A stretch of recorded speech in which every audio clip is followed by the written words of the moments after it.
এত জায়গায় খুঁজলাম, তাও কোনো দিকিতে একটা পদ্ম ফুল পেলাম না। কি করব এখন? কোন মুখে খালি হাতে গিয়ে বাড়িতে ঢুকবো? কোন পাপের শাস্তি দিচ্ছ মা? কেনই বা দিচ্ছ? তুই তো ভালো করে জানো আমি তোমার সন্ধি পুজোর ফুল নষ্ট করিনি, তাহলে এত বড় শাস্তি কেন দিচ্ছ মা? কোন পরীক্ষা নিচ্ছ তুমি?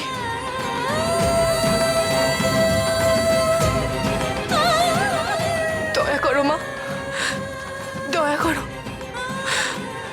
আমাকে পদ্ম ফুলের সন্ধান দাও মা, সন্ধান দাও।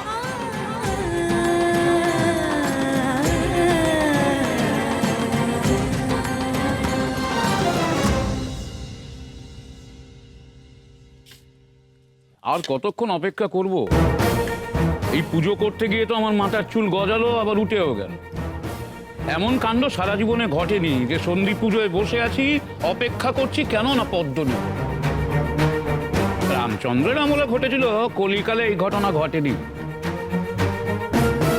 আর একটু ধৈর্য ধরুন, আর একটু ধৈর্য ধরুন। আমার বিশ্বাস সব কিছু ঠিক হয়ে যাবে। নাতবু ঠিক পদ্মফুল নিয়ে চলে আসবে, দেখুন।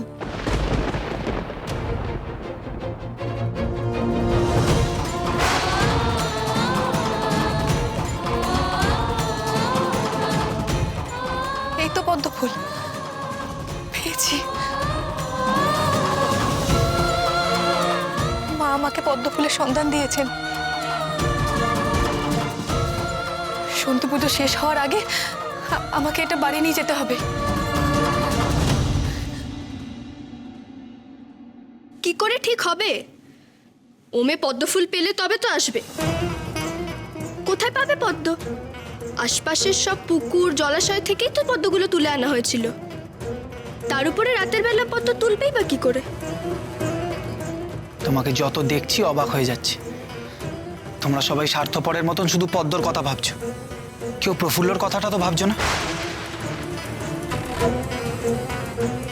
এই রাতে একটা মেয়ে একা পদ্ম তুলতে গেল, সঙ্গে আমি তো দূরের কথা, একটা পাইক পর্যন্ত দিলে না। কত বদলোক আছে, সাপ খোপরের ভয় তো আছেই। এখন যদি ওর কিছু হয়ে যায়, আমরা তো টেরও পাবো না। ও মেয়ে তো শুনেছি জঙ্গলে থাকতো, তার আবার সাপ খোপে ভয় কি? আর যে মেয়ে জঙ্গলে থাকতে পারে, চোর ডাকাত বদলোক কেউই তার ধারে কাছে ঘেঁষবে না। তোমরা এমন কথা বলতে পারলে? একটা মেয়ে একা পথে পদ্ম আনতে গেল, আর তোমাদের কোনো চিন্তা নেই? তোমাদের চিন্তা নাই হোক, কিন্তু সে আমার স্ত্রী। আমার চিন্তা হওয়াটা খুব স্বাভাবিক। থামো!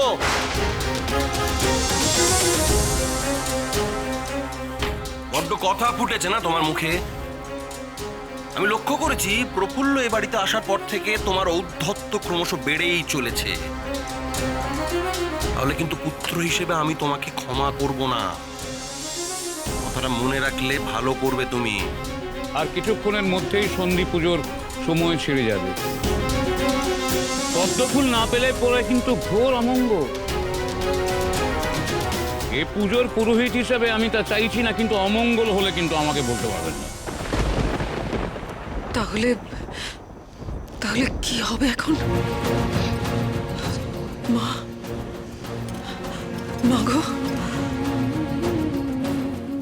মা তুমি প্রফুল্লকে ওই পদ্ম ফুল পাইয়ে দাও মা, না হলে যে তোমার পুজোতে বিঘ্ন ঘটবে। মা কৃপা করো মা, তুমি আমাদের কৃপা করো। চিন্তা করো না মা, প্রফুল্ল এত সহজে হেরে যাওয়ার মেয়ে নয়। আর এটা আমার বিশ্বাস যে প্রফুল্ল পদ্মফুল নিয়ে সন্ধি পুজোর সময় শেষ হওয়ার আগেই ফিরে আসবে।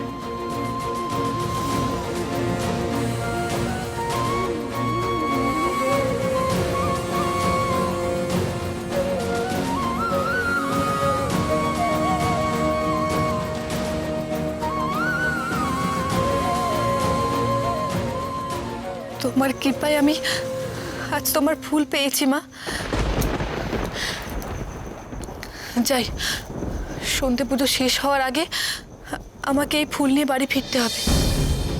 সবাই নিশ্চয়ই আমার জন্য অপেক্ষা করে আছে।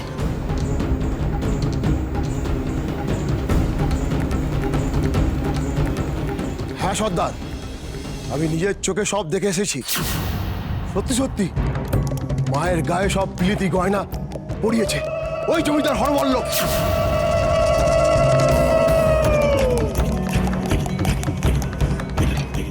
আর সোনাদানা, ওদের বাড়ির মেয়ে মদ্যদের গায়ে গয়নাগাটি কিছু নেই? আছে সর্দার, অবশ্যই আছে। দেখলে একবারে চোখ ধাঁধিয়ে যাবে। একবার সেটা আমরা সবাই মিলে লুট করতে পারলে সবাই সারা জীবন পায়ের উপর পা তুলে বসে খেতে পারবো। আর তাছাড়া জমিদার হরবল্লভের অনেক টাকা। শুনেছি সিন্ধুকে নাকি ওর টাকা রাখার জায়গা নেই।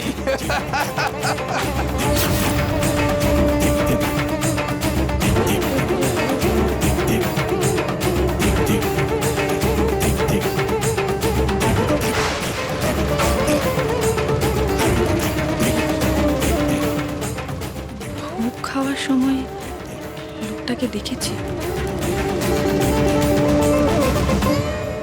হ্যাঁ সর্দার, চলো আজ রাতেই সিন্ধুক ফাঁকা করে দিই। আরে দাঁড়া দাঁড়া, আমাকে একটু ভাবতে দে। আচ্ছা, পাহারাদার কজন দেখলি? আর বন্দুকধারী বা কজন আছে? বন্দুকধারী তেমন কাউকে দেখলাম না সর্দার, তবে দু চারটে লেঠেল আছে বটে, কিন্তু তারা আমাদের লাঠির সামনে পাল্লা দিতে পারবে না। সবাই পুজো নিয়ে ব্যস্ত আছে।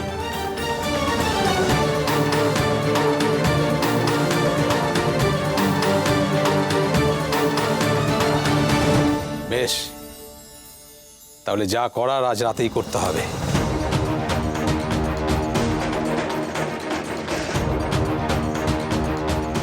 আজ রাতেই জমিদার হরবল্লভের বাড়িতে আমরা ডাকাতি করব।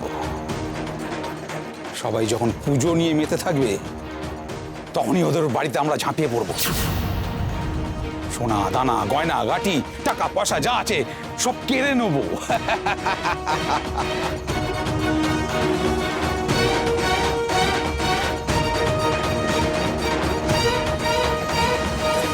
কেউ যদি বাধা দিতে আসে, মায়ের নামে তার ধর থেকে মুন্ডুটা নাবিয়ে দিবি।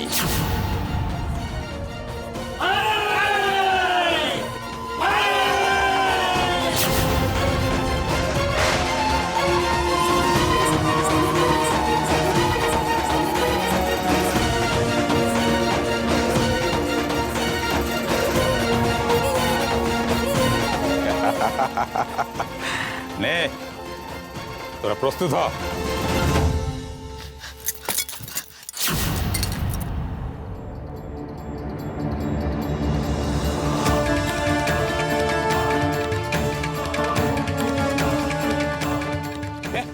কে কে ওখানে? কেউ তো নেই এখানে, কেউ নেই সর্দার। মনে হচ্ছে বুনো জন্তু জানোয়ার আছে। শিয়ালেরও উৎপাত আছে সর্দার।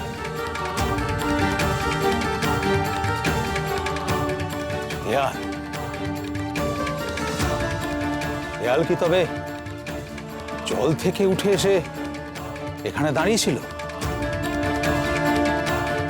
জায়গাটা ভিজলো কি করে?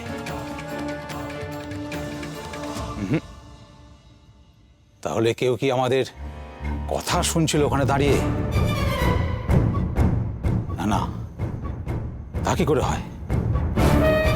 এই এত রাতে কেই বা জল থেকে উঠে এসে আমাদের কথা শুনবে?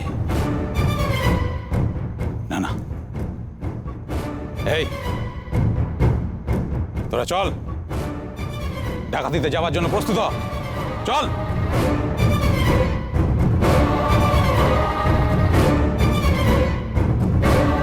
আমাকে ক্ষমা করবেন রায় বসে, আমি আর অপেক্ষা করতে পারবো না।